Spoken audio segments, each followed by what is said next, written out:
anan arzikinka zai bayyana, anan talaucinka zai bayyana, anan addininka zai bayyana, anan rashin addininka zai bayyana, anan sunnarka za ta bayyana, anan bid'arka za ta bayyana, anan baƙaƙen al'adunka za su bayyana.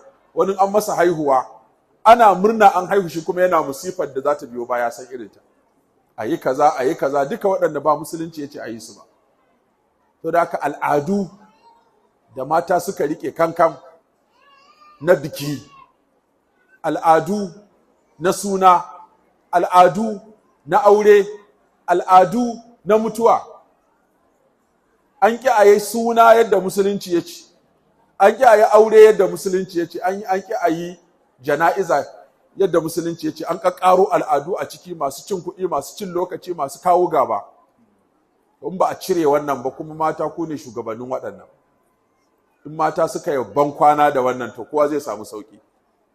Dan ku ne za ku fashe da mutum kuka, in ba a yi ba zai zama abin surutu, in ba a yi ba zai zama abin magana, in ba a yi ba za a ce mun kasa. Yanzu wata ta sa mijinta ya je ciwo bashi, ya yi warance, aka zo aka sha biki, ba an gama biki kuma aka zo ana bin sa bashi. Ƙarshe sai gudu yayi.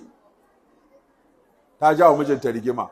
Da ta ce mai gida iyayenka, yi abin da zaka iya, abin da ba zaka iya ba bashi, da ya samu sauki.